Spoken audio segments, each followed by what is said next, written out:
6 mujeres, muy diferentes, cada una íntima parte de la historia de los Beatles. En el caso de John Lennon fueron Cynthia... Era tal la locura que ella no tenía ninguna posibilidad. ...y Yoko. John utilizaba a Yoko casi como una granada de mano y la lanzaba para hacer estallar a los Beatles.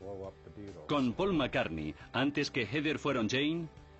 Paul pretendió que Jane Asher dejara su carrera, lo cual no estaba dispuesta a hacer. Y Linda. La gente decía, es como un cuento de hadas, casarse con un Beatle. Pero ella decía, cielos, no conocen los primeros años. Fue muy duro. Y Heather. Heather tenía serias aspiraciones de convertirse en una celebridad por derecho propio y chocó con él. Para George Harrison fue Pattie Boyd. Si alguien se pregunta cómo es una musa, la respuesta es Pattie Boyd Harrison Clapton. Y Olivia Arias. Creo que simple y llanamente lo trastornó. Y con Ringo fueron Maureen Cox...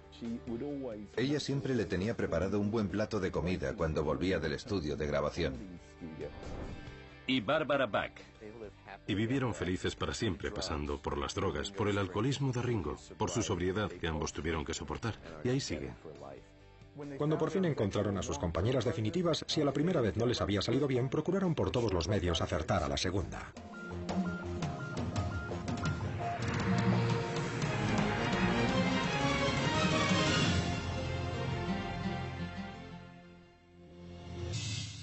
Las mujeres de los Beatles. Yoko, Linda, Jane, Pattie, Cynthia, Olivia, Heather, Bárbara, Maureen.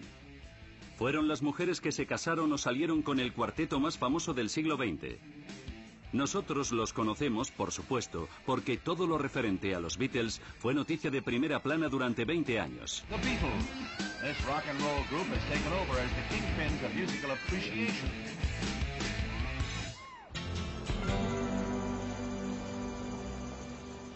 Desde la caverna de Liverpool hasta Hamburgo y la fama fulgurante en el Reino Unido.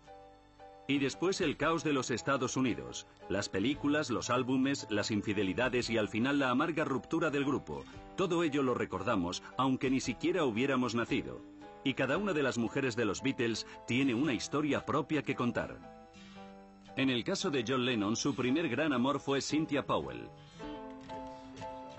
John conoció a Cynthia con 17 años en 1958 en el Colegio de Bellas Artes de Liverpool, al que se había cambiado por tener malas notas. No podían ser más distintos. Como la noche y el día, como se suele decir. Él era un joven furioso, rebelde, pero también extravagante, y manifestaba públicamente su aburrimiento con el sistema. Ella era una buena chica de una familia católica conservadora. Siempre que ella aparecía en el refectorio de la universidad, John u otro decían, nada de chistes verdes, que viene Cynthia. Y por supuesto se ponían a contar todos los chistes verdes que sabían. John siempre dijo que le gustaba porque se parecía a Brigitte Bardot, y muchas veces le hacía peinarse a lo Bardot, algo que ella aceptaba de buena gana. Según Cynthia, eran inseparables. John le escribió en una tarjeta de Navidad "Te quiero" una y otra vez. Cuando los Beatles fueron a Hamburgo en 1960, John le escribió a Cynthia infinidad de cartas de amor a pesar de que el grupo estaba disfrutando de muchas de las cosas que ofrecía Hamburgo. Esta era una ciudad de locales de sexo y chicas fáciles, mucho alcohol y drogas fáciles de conseguir.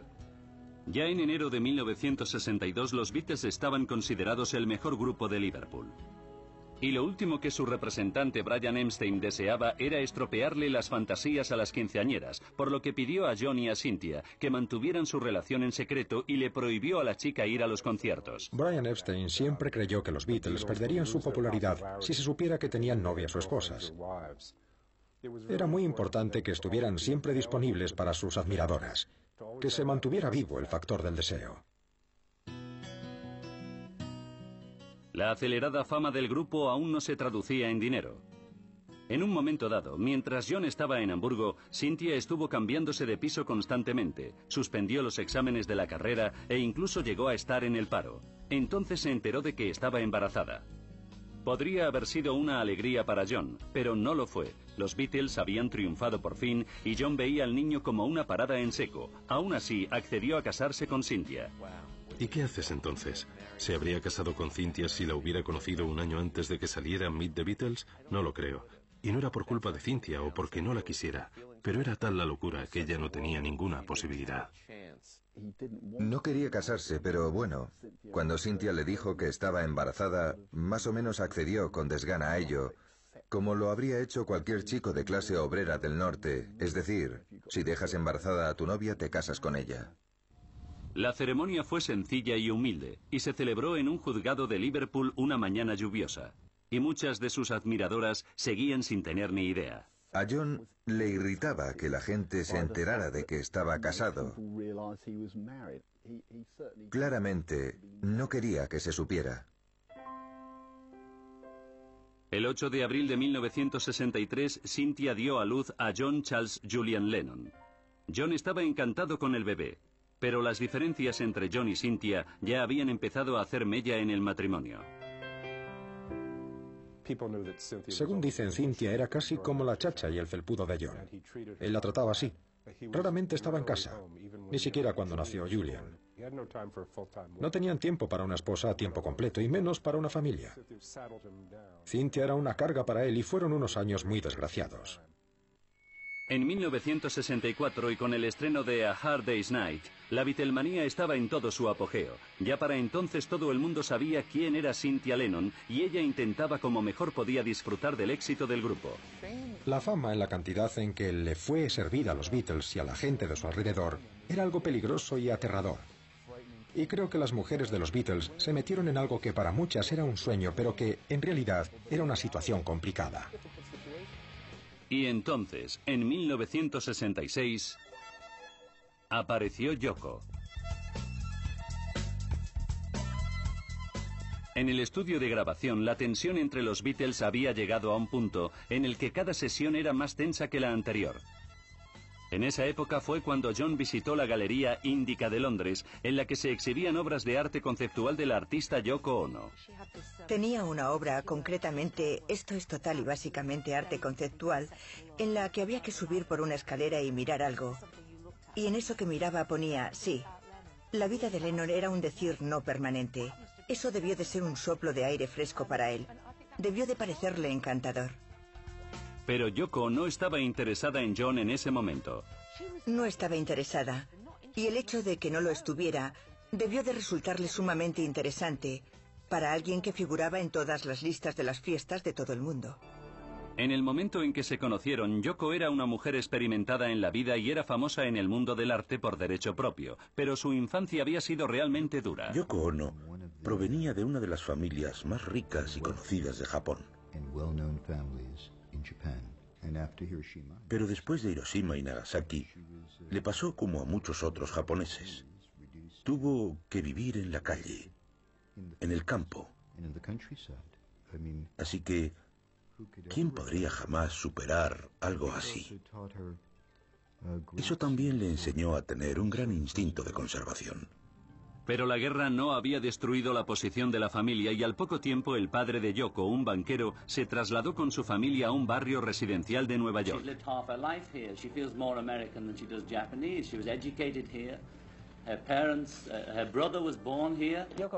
Yoko Ono se crió prácticamente en el Scarsdale de Nueva York y vivió toda su vida en la zona metropolitana de Nueva York.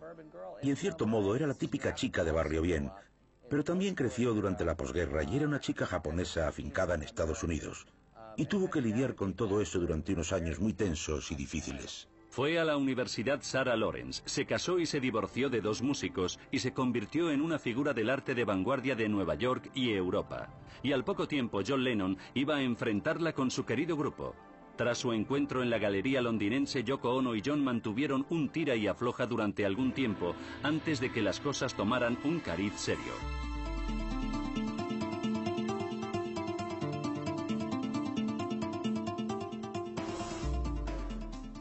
Yoko llegó en un momento fundamental en la vida de John, cuando él estaba evolucionando y estaba dejando atrás a los Beatles. Y ella le dio lo que necesitaba.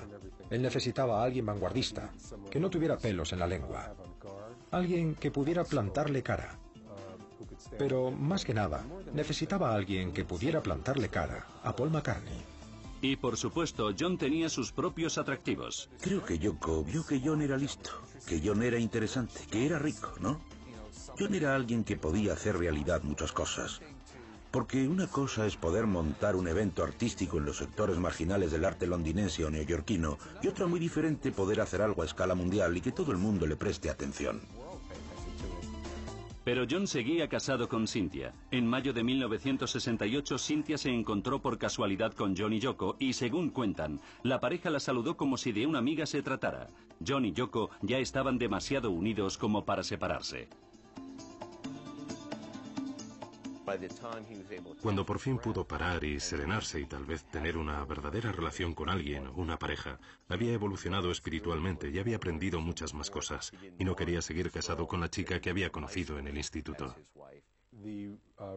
La relación con Cynthia había terminado mucho antes de que Yoko apareciera en escena. Y soy uno de los pocos que piensa que Yoko, de hecho, salvó a John.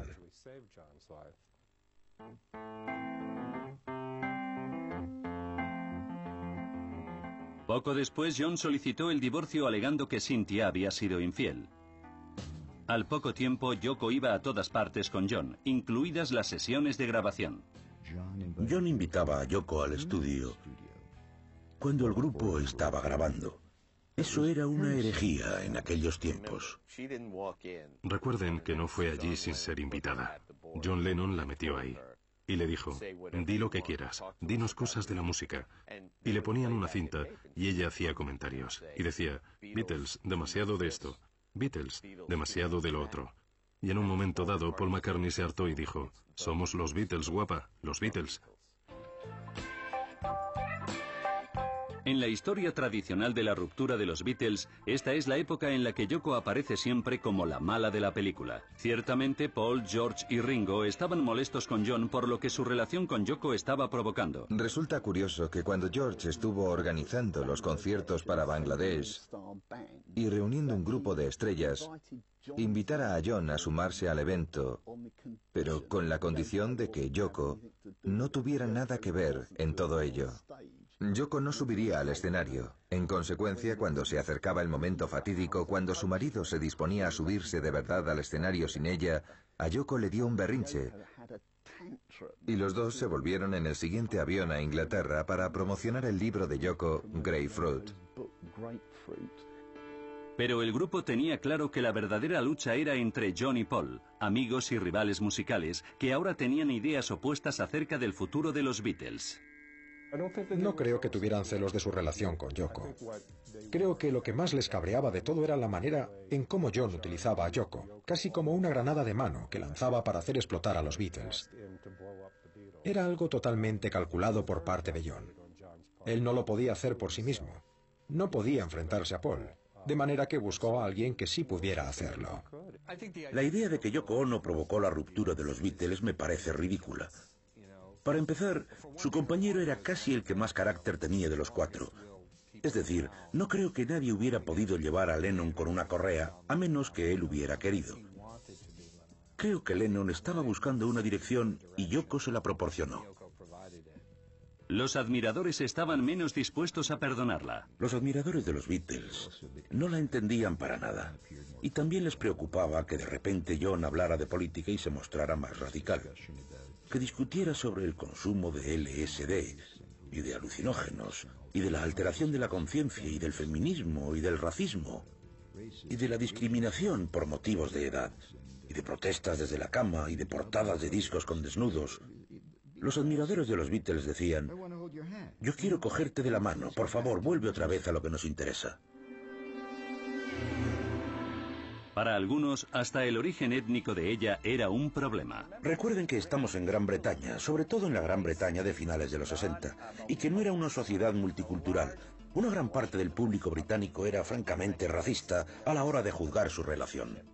Debió de ser realmente duro para ella. Y me parece que la solidez de su relación fue en parte lo que le permitió capear el temporal con cierta dignidad.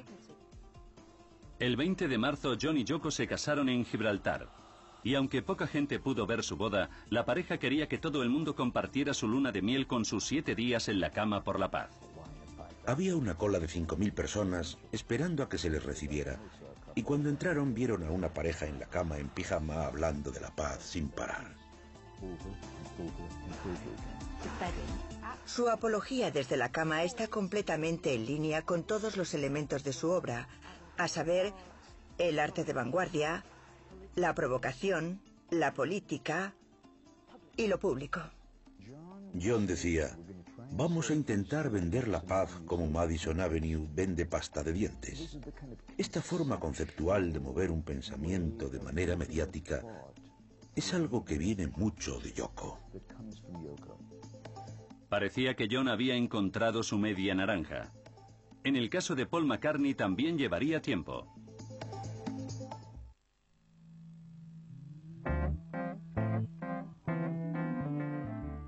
Los Beatles se separaron oficialmente en 1970, y ese año John y Yoko se mudaron a Nueva York después de ser detenidos por tenencia de drogas en Inglaterra.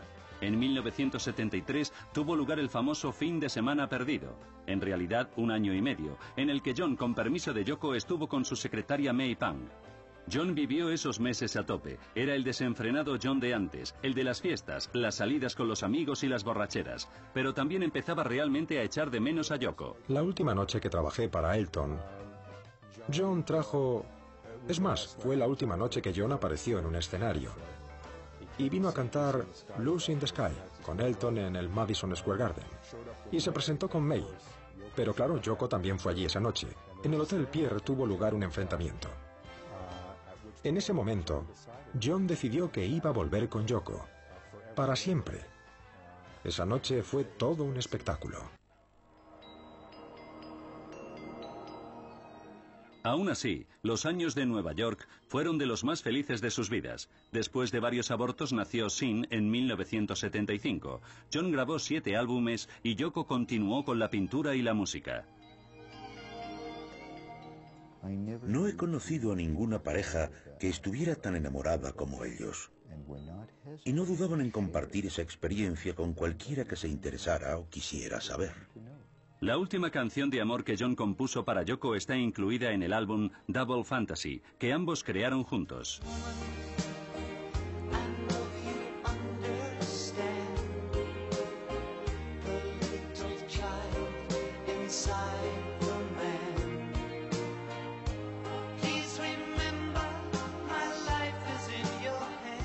Y entonces... John Lennon of the Beatles is dead. He was shot late this evening in front of his apartment building in New York City. Y creo que por eso su muerte es doblemente trágica. John, con 40 años, empezaba a encontrarse de nuevo a sí mismo. Y Yoko estaba empezando a darle el espacio que necesitaba para hacerlo.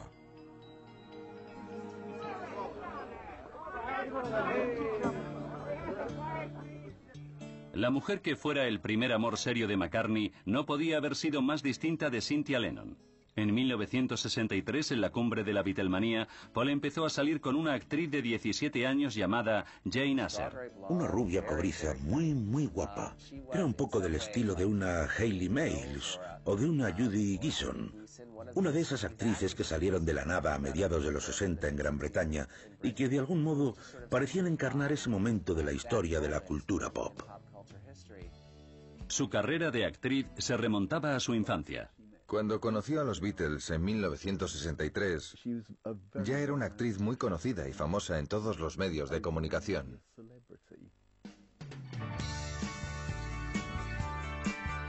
Pero pese a estar ambos en el mundo del espectáculo, no podían haber sido más distintos. Puede que Paul fuera una gran estrella, pero era un chico de Liverpool de clase obrera. Verán, cuando los Beatles triunfaron, la gente decía, ¿y dónde está exactamente Liverpool? Y es que el hecho de que salieran músicos, artistas de Liverpool, era casi como una contradicción en sí. Pero Jane era una sofisticada londinense de una rancia familia adinerada, y Paul estaba dispuesto a progresar socialmente. Jane era una mujer independiente. Se desenvolvía maravillosamente. Sabía cómo actuar delante de la cámara. Le encantaba consultar su agenda y ver que estaba tan apretada como la de él. Y también le encantaba su posición social. Paul nunca había tenido una posición social antes.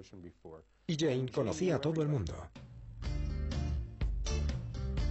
Durante años fueron la pareja de Londres. Pero Paul seguía siendo un joven del norte de Inglaterra que esperaba que su pareja supeditara su vida a la de él. Eso no era para Jane Asher. Verán, Jane Asher era una mujer elegante y famosa, y él nunca había tenido una relación así con nadie. Intentaron de verdad que la cosa funcionara. Paul estaba totalmente entregado a su carrera, y en un momento dado pretendió que Jane Asher dejara la suya, lo cual no estaba dispuesta a hacer. Si bien muchas de las canciones de los Beatles eran acerca de las mujeres a las que habían amado, la que le escribió Paul a Jane fue muy distinta. Le gustaba, se lo pasaba bien, pero en lugar de escribir My Love o de componer una hermosa canción de amor, la canción que le escribió a Jane decía, escudriño en tu interior.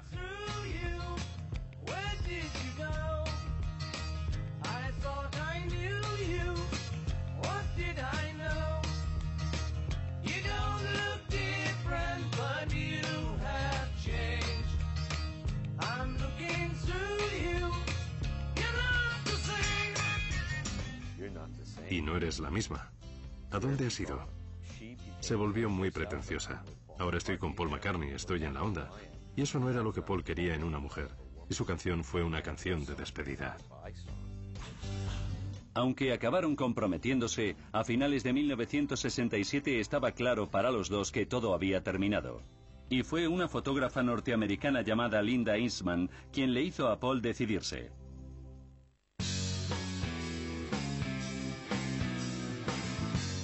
En la primavera de 1967, cuando Paul McCartney dudaba de su relación con Jane Asher, la norteamericana Linda Eastman andaba por Londres fotografiando estrellas de rock. Caía bien a todo el mundo en el mundillo artístico de Londres. Era de trato fácil, sus fotos gustaban, tenía realmente buen ojo para la composición y para expresar ideas. Siempre había estado enamorada de Paul McCartney y el 19 de mayo lo conoció en una fiesta de lanzamiento del álbum Sgt. Pepper. Linda era muy atractiva y sabía mantener el tipo. Era una norteamericana lista. Y eso le atrajo muchísimo a Paul. Y solo hizo falta una mirada de Paul y, bueno, de hecho se habían conocido antes. Pero fue en esta segunda ocasión cuando la cosa quedó sentenciada. Pero pasó un año antes de que él y Linda realmente fueran en serio. Paul seguía con Jane cuando conoció a Linda. Incluso cuando Linda se fue a vivir con él en 1968, aún estaba por ver si la hija de esta, Heather, aceptaría a Paul. Y lo aceptó. Él quería una familia. Linda tenía una hija. A Paul no le importó. Se convirtió en un padre para ella. Y Linda ahora estaba lista para consagrar su vida a Paul. Estaba loca por él. E inmediatamente cambió su vida por estar con él. Eso supuso muchísimo para Paul McCartney. McCartney quería, necesitaba que alguien creara un mundo alrededor de él. Un mundo de estabilidad, un mundo de apoyo. Y ella estaba dispuesta a hacerlo. Al igual que Jane Asher, Linda había tenido una buena vida. La gente asumía que era famosa por pertenecer al imperio de Eastman Kodak, aunque de hecho el apellido original de su padre Lee fuera Einstein. Pero a diferencia de Jane, Linda se enfrentó a un verdadero resentimiento por parte del público. Cuando no se produjo la boda con Asher, mucha gente le echó la culpa a Linda. Muchos pensaron que Linda era la intrusa. Era una mujer con un pasado, tenía una hija, era divorciada, era norteamericana, no era una belleza convencional. Eso no impidió su matrimonio en marzo de 1969. Los admiradores de Paul siempre habían esperado que Paul se casara con Jane Asher. Era parte del esquema de cosas que tenían previsto. Los Beatles ya no existían, y justo después de la boda la pareja se fue a vivir a una zona remota de Escocia, donde Paul se dedicó a alimentar su resentimiento por la pérdida del grupo. La gente decía, es como un cuento de hadas, casarse con un Beatle. Ella decía, cielos, no conocen los primeros años. Él estaba bebiendo demasiado. Vivían en una cabaña con suelo de tierra. No recibía ningún apoyo de él y era consciente de que el mundo la odiaba. Paul estaba superando la increíblemente desgarradora experiencia de haber pertenecido a un grupo, a una marca de fábrica como eran los Beatles. Más adelante habló de la gran depresión en la que estaba sumido, de cómo se quedaba en la cama emborrachándose, no haciendo nada, fumando marihuana. Y Linda creía en él. Linda le dio la fuerza para superarlo. Paul le demostró su amor en su canción de 1970 de Lovely Linda.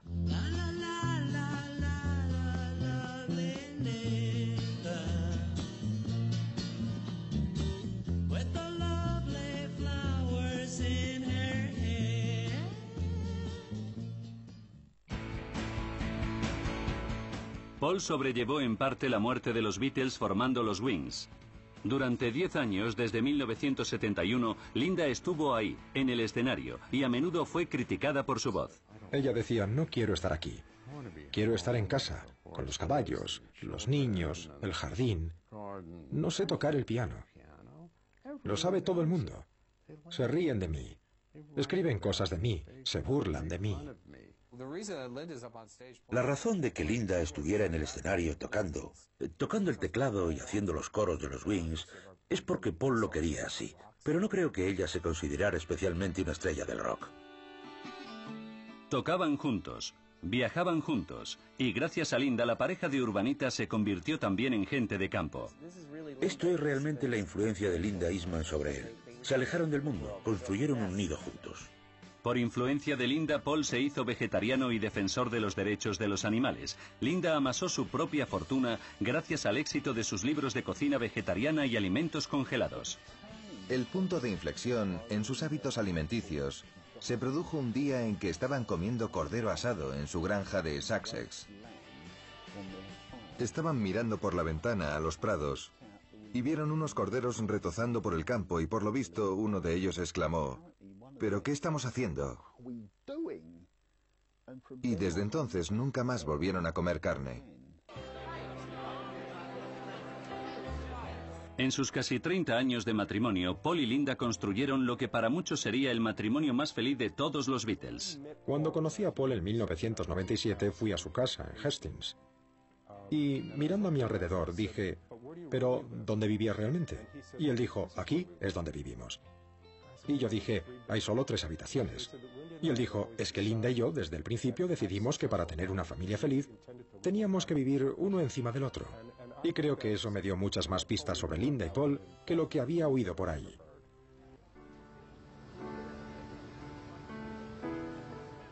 Entonces, en 1995 a Linda se le diagnosticó un cáncer de mama que se cobró su vida 3 años más tarde. Falleció en abril de 1998 en su domicilio de Arizona, rodeada por su familia. Creo que con el tiempo y sobre todo cuando Linda enfermó, la gente empezó a ver su matrimonio con otra luz. Y vieron lo felices que habían sido. El matrimonio de Linda y Paul fue una gran historia de amor. Esencialmente, renunció a su vida para estar con él. El siguiente matrimonio del ex-Beatle resultó ser el más amargo. La muerte de Linda McCartney acabó con la felicidad eterna que prometía el matrimonio, pero Paul estaba dispuesto a probar de nuevo. Si se muere tu pareja, te quedas increíblemente vulnerable. Y es muy posible meterte en relaciones que a lo mejor no te convienen nada si emocionalmente estás por los suelos. Paul conoció a Heather Mills en un acto benéfico en mayo de 1999. Ella ya era bien conocida por sus campañas de sensibilización sobre las personas con discapacidades. Paul vio en Heather una especie de versión joven de Linda. Estaba en ella esa especie de conciencia social que también existía en la vida de Linda. En 2002 se casaron y al año siguiente tuvieron una niña, Beatriz Millie. Heather tuvo una infancia muy difícil. Se fue de casa muy joven y escribió un libro sobre la época que vivió en la calle siendo adolescente, antes de forjarse una carrera como modelo. Era una mujer con una personalidad muy fuerte. Su infancia es casi dickensiana, por las penalidades que pasó, o por lo menos así lo dice ella en su autobiografía. Pero aunque solo la mitad de lo que dice fuera verdad, me parece extraordinario que lograra salir adelante con tanto éxito. Heather sufrió un terrible accidente en 1993 cuando fue atropellada por la moto de un policía en Londres y perdió una pierna. Posiblemente para otras personas eso habría sido el acto final de una especie de tragedia en 20 actos o algo así, pero fue lo bastante fuerte como para sobrevivir a ello. Por aquel entonces ya había recaudado fondos para las víctimas de la Guerra Civil de los Balcanes.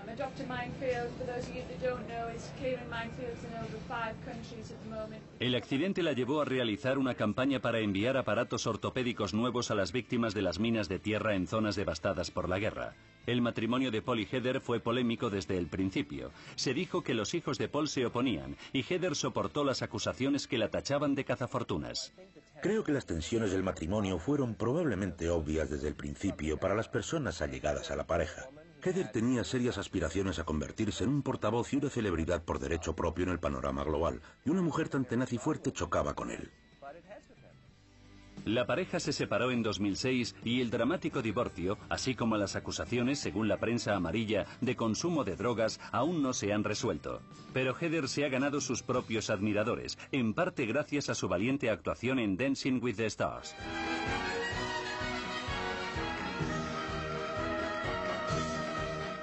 Creo que el hecho de aparecer en Dancing with the Stars, por muy tonto que parezca, hizo que la gente empezara a decir, esta persona tiene verdaderas agallas, esta chica no es mala persona.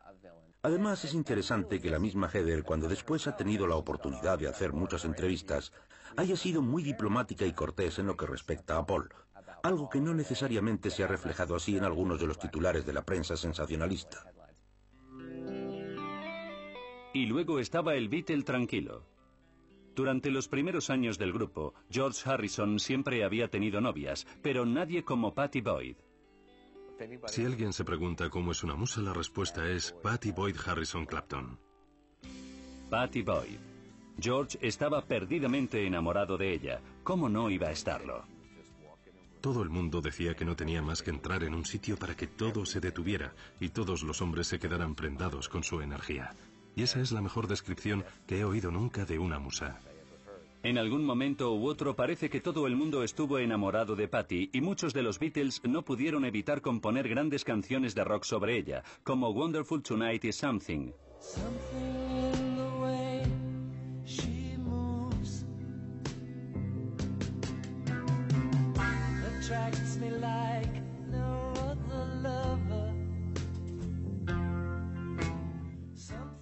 Se conocieron en el rodaje de A Hard Day's Night.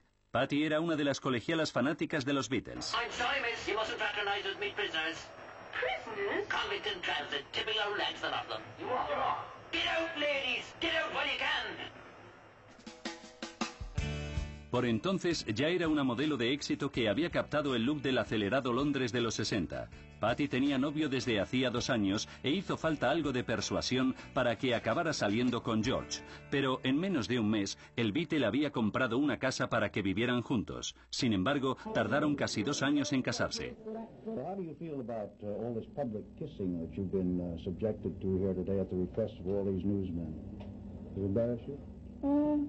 Not really. My husband knows, so it doesn't matter. Could we have one for ABC? One for ABC. All right, ABC. Durante los 11 años que duró el matrimonio pasaron por momentos difíciles, en parte debido a que George solía tontear con otras, como siempre, pero había otro problema. La rival de Pattie no era otra mujer, o muchas mujeres distintas. Era la creciente religiosidad de George y su interés por Krishna. Quería estudiar. Dejó de querer ir a fiestas. Y perdió todo interés por el sexo, según relata ella. Me parece que Pattie quería tener un poquito de diversión, para variar. Y por allí andaba un buen amigo de George, Eric Clapton, cuyo talento con la guitarra siempre había admirado George. Eric y George se hicieron amigos después de que Eric alabara el toque de guitarra de George en Revolver. Y gradualmente la amistad fue creciendo. Y Eric cenaba muy a menudo en casa de los Harrison.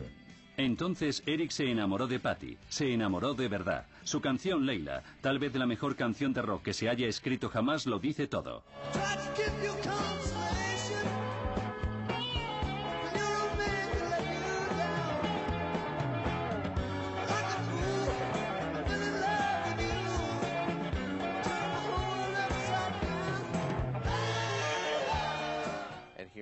Y he aquí que su mejor amigo, Eric Clapton, está loco por ella, y a ella no le disgusta.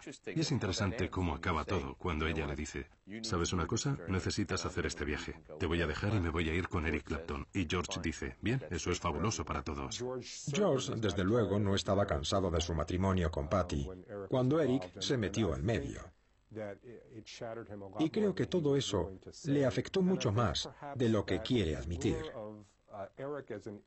Pero creo que en esos momentos a George le atraía más el creciente virtuosismo guitarrístico de Eric que su mujer. Patty se divorció de George en 1977 y se casó con Eric Clapton 2 años después. Permaneció a su lado durante sus desesperadas luchas contra las drogas hasta divorciarse de él en 1988. George pasó página y se enamoró de alguien muy diferente a Patty. Es curioso cómo llegó Olivia en el momento justo. Era justamente la persona que George necesitaba, una persona inteligente, una mujer guapa que además pudiera organizarle la vida. Olivia Trinidad Arias estaba trabajando para un distribuidor de los discos de George en Los Ángeles, en 1974 cuando se conocieron. Y creo que ella, simple y llanamente, lo trastornó. Era una mujer increíblemente encantadora, lista y muy intelectual. Y bueno, al final empezó a vérsela en público con él, y era obvio que ahí se estaba formando una relación permanente. Tuvieron un hijo, Danny, que en realidad es Da-Ni, las 2 primeras notas de la escala musical india. El matrimonio se celebró en septiembre de 1978, un mes antes del nacimiento de Danny. Y al igual que el de Paul y Linda, también fue un matrimonio muy feliz. Olivia entendió que en esta relación ella realmente iba a ser la esposa, la cuidadora y la consejera. Olivia tenía sus propios intereses también. En 1990, horrorizada por las historias de niños abandonados en orfanatos rumanos, viajó al país y contribuyó a la creación de la Romanian Angel Appeal, una fundación que proporcionaba asistencia médica. También le salvó la vida a George literalmente en 1999. According to police spokesman, an intruder broke into Harrison's closely guarded mansion in Henley, 25 miles west of London, at 3:30 this morning and stabbed the former Beatle in the chest repeatedly. George recibió múltiples puñaladas antes de que Olivia golpeara al hombre con un atizador y lo dejara inconsciente con una lámpara de metal. George se recuperaría, pero moriría de cáncer apenas 2 años después. Y al final de su vida, cuando se moría de cáncer, ella estuvo con él. Era indispensable para George. Y hasta el día de hoy, ella sigue sintiendo un profundo amor por George. A pesar de la tristeza por su muerte, ella mantiene esa llama viva.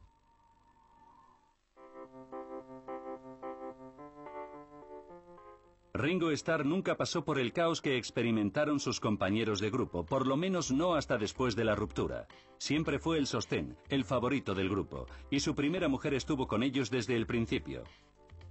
Maureen Cox, Mo, era una chica típica de Liverpool, hija de un camarero de barco y le encantaba la caverna y los Beatles. A diferencia de lo que pasaba con las otras mujeres de los Beatles, Maureen era en gran medida la chica de al lado. Provenía de un barrio muy peligroso de Liverpool. Dejó el colegio a los 15 años, la edad mínima para hacerse peluquera. Tenía 16 años cuando Ringo se fijó en ella y empezaron a salir. Nos lo tomamos con calma, diría Ringo más tarde. Pero la cosa se puso seria cuando ella fue a cuidarle a Londres tras una amigdalitis. Ringo supo desde el primer momento que ella era la mujer para él.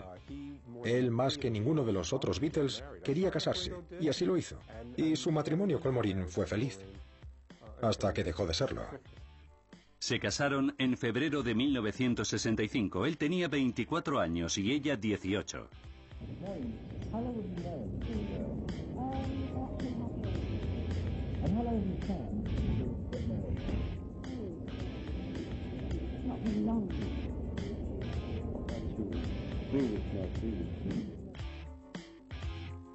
Estuvieron juntos durante 10 años y tuvieron 3 hijos.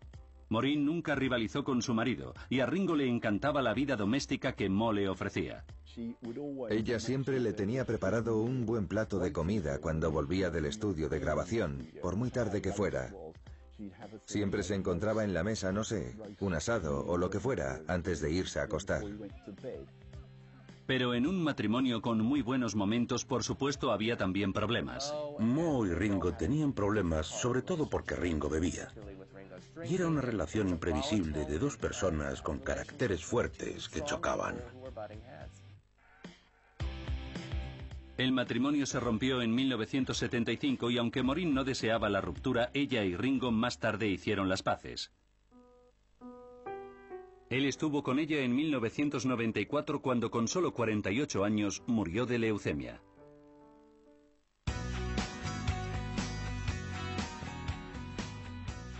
Igual que pasó con John y George, la segunda mujer de Ringo iba a ser muy distinta a la primera. La actriz Barbara Bach era bella y misteriosa. Había salido en el Playboy y había actuado en numerosas películas italianas e hizo que los hombres norteamericanos vieran con otros ojos a las mujeres rusas después de interpretar el papel de la sexy espía soviética, la comandante Ania Amasova, en La espía que me amó. What an unexpected pleasure. Welcome to the Majava Club. Buy you a drink? Major Amasova? Or may I call you Triple X? So you know who I am? You made quite an impression. I'm sorry about Ivan and Boris. They exceeded their orders. Nadie sabe de dónde es. ¿Es italiana? ¿Es de algún principado de Europa del Este? Barbara Bach es de Queens. El nombre auténtico de Barbara Bach era Barbara Goldbach. Su madre era católica y su padre judío, y tuvo una infancia típica de clase media. Lana Lunda. Atuk Alunda Lana. Lana Alunda Atuk. Bárbara y Ringo se conocieron en el rodaje de Caveman, una comedia de 1981, y se casaron poco después. Era una chica Bond. ¿Quién no iba a querer casarse con una chica Bond? Eso es así.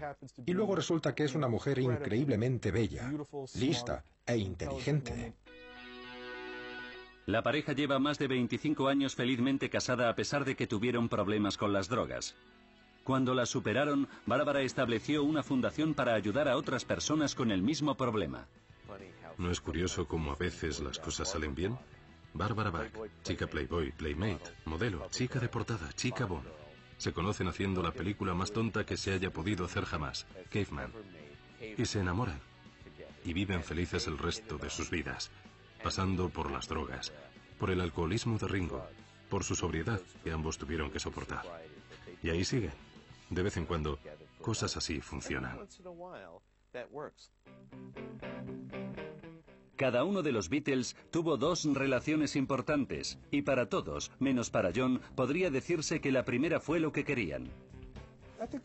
Creo que las elecciones de los Beatles fueron muy interesantes. Paul, por supuesto, iba buscando una mujer independiente y John iba buscando una mamá.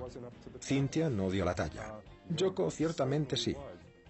Ringo está claro que buscaba una ama de casa. Y George creo que buscaba a alguien sofisticado. Alguien a quien poder sacar por ahí. Alguien que supiera desenvolverse tanto como él. Y Patty era esa mujer. Pero su segunda elección fue lo que necesitaban. Creo que enfocaron sus segundos matrimonios de manera muy diferente. El segundo matrimonio de George con Olivia fue mucho más maduro que el de Patty. George había solucionado muchos problemas cuando se casó con ella. Lo mismo pasa en el caso de Ringo y Barbara Bach. Y lo mismo con John y Yoko. Y lo mismo puede decirse de Paul y Linda. Eran parejas un poco más maduras. Tenían más kilómetros encima. Conocían los escollos de la fama y el matrimonio. Y cuando por fin encontraron a su compañera definitiva, creo que todos acertaron plenamente. Si a la primera vez no les había salido bien, procuraron por todos los medios acertar a la segunda. La mayoría de las novias o esposas que han sobrevivido a los Beatles no se han prodigado demasiado. Barbara Bach se retiró del cine. Patty Boyd, solo ahora, décadas más tarde, ha publicado unas memorias. Olivia continúa con su labor humanitaria. Cynthia Lennon sí escribió 2 libros sobre John, y Jane Nasser ha seguido siendo una figura pública a través de sus libros de cocina y de sus trabajos en el cine y televisión, y Yoko continúa exponiendo y escandalizando. Bueno, creo que a su modo todas las mujeres de los Beatles hallaron la manera de sobrellevar la fama de sus maridos y encontraron formas de capear el temporal en la medida de lo posible. Eran cuidadoras, alimentaban su ego. Eran las mujeres que les cogían de la mano y les decían lo geniales que eran, lo brillantes y guapos que eran, y todas esas cosas que tanto hacen las mujeres, y todas ellas lo hicieron muy bien.